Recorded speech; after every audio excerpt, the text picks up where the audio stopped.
Salut Jeff. Salut Zoé. Bon, aujourd'hui, je te propose qu'on parle d'un sujet un peu flou. Ok. Louer son domicile à sa société. C'est vraiment possible? Ouais, c'est possible. Ouais. Et c'est même des fois très avantageux. Mais il faut juste par contre de bien cadrer ça fiscalement et juridiquement pour que ça soit carré et qu'il n'y ait pas de problème. Avantageux pour qui et comment?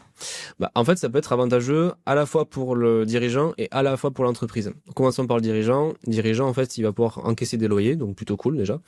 Et s'il n'a pas d'autres revenus fonciers, ou alors en tout cas en dessous de 15 000 euros, il va pouvoir déclarer ça dans le microfoncier. Donc microfoncier, tu as la possibilité d'avoir un abattement de 30%, donc des sommes que tu as perçues. Donc en fait, déjà, tu n'es pas imposé sur 100%, donc c'est là où c'est avantageux.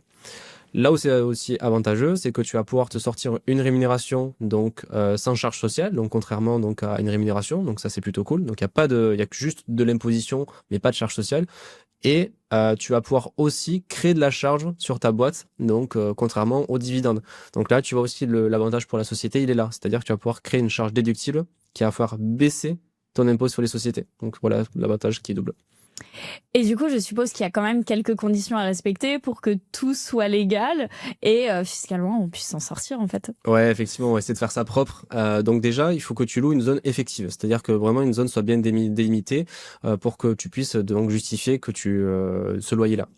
Ensuite, il faut que tu crées un bail et que tu émettes des quittances auprès du dirigeant, donc de toi envers toi-même en fait, grosso modo, pour justifier les loyers que tu vas percevoir.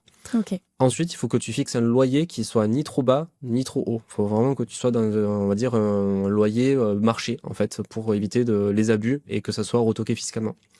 Ensuite, juridiquement, il faut que ton domicile soit l'établissement principal qui soit mentionné sur ton cabis. Sinon, d'accord, ok. ça ne passera pas également. Et un dernier point, et ça malheureusement, ça ne concerne que les propriétaires. Les locataires, ça sera trop bancal, tu pourras pas faire ce système-là. Bon, je t'avoue que tes explications sont assez claires, mais ça reste un peu flou. T'aurais pas un petit exemple concret pour que je comprenne? Ouais, bien entendu, on va essayer de faire ça simple. En gros, imagine t'es propriétaire d'un bien qui fait 100 mètres carrés, Ouais. qui a une valeur locative, disons, de 1000 euros. Voilà, 100 mètres carrés pour 1000 euros, sa valeur locative, et tu alloues, professionnellement parlant, 20 mètres carrés pour, par exemple, un bureau plus un espace de stockage. Donc, tu as 20 mètres carrés professionnels sur 100 mètres carrés disponibles, donc ça fait 20%, et tu vas prendre ta valeur locative, donc 1000 euros fois 20%, tu as 200 euros que tu peux te verser comme loyer par mois, de manière mensuelle, de ta société vers toi en tant que dirigeant. Et le Ok. tout, voilà, la seule condition, bien sûr, au final, c'est de bien déclarer 200 euros fois 12, donc 2400 euros au titre des revenus fonciers. Donc micro-foncier, si jamais tu peux en bénéficier, ça sera quand même beaucoup plus avantageux pour toi. Ok, bah c'est très clair comme ça. Merci beaucoup, en tout cas, pour, Je t'en prie, pour Zoé. ça. Bon, bah finalement, on peut On peut. louer son domicile Et de manière très société. simple, ouais.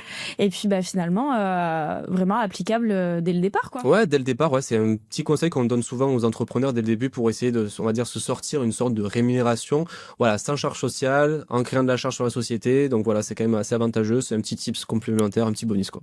Toujours les bons plans. Exactement, c'est ça. Merci, Geoffrey. Je t'en prie, Zoé.